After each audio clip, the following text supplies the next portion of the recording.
Indigo Prophecy. It's a strange survival horror game with a weird control scheme and a choose-your-own-adventure kind of plot. So let's not get anybody confused. Even though this is a console game, it's not your typical action title. It's not a point-and-click either. It's, what's the word? Unique. Yes. Here's a review of Indigo Prophecy. Things are never quite what they seem. We think we understand the world around us, but we really only see the outside, what it seems to be. Do you remember those choose-your-own-adventure books you read as a kid? Yeah, me neither. Let's face it, books are for squares, and reading, well, that's for suckers. But people told me about them, and I nodded and pretended to know what they were talking about. I imagine if you ever made a video game that captured the spirit of these books, it might be a lot like Indigo Prophecy.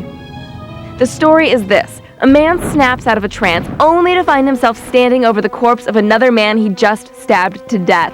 He has no recollection of the events leading up to the murder and must set out to clear his name and discover the truth. What have I done? Or as I like to call it, just another Saturday night.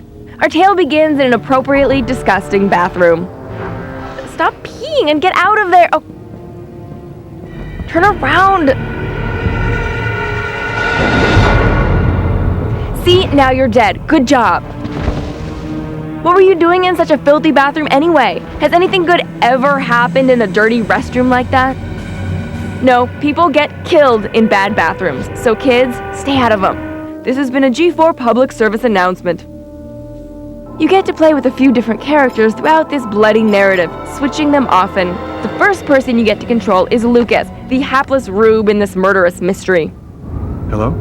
Next is Carla. She's a beautiful, hardened cop from the right side of the tracks. Then there's Tyler, her smooth as silk partner. Hey, are you all right, It gets to be a little confusing when you're questioning yourself about what you did last night. I feel tense. I've got to keep cool.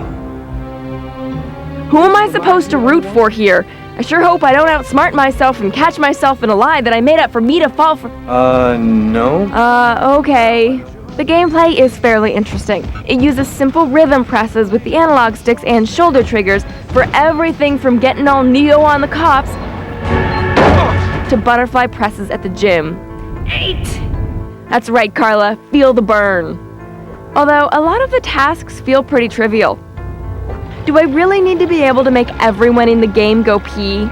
The look of Indigo Prophecy is its major drawback. The low polygon count and the horrid animation make it a bit taxing on the old ocular nerves. Take Kenny here, for example. Now that is the worst excuse for hair rendering that I have ever seen.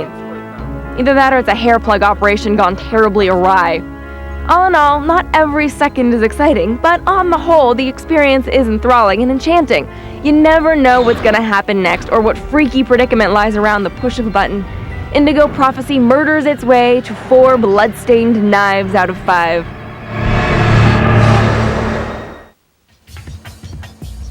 Well, that's creepy. Almost as creepy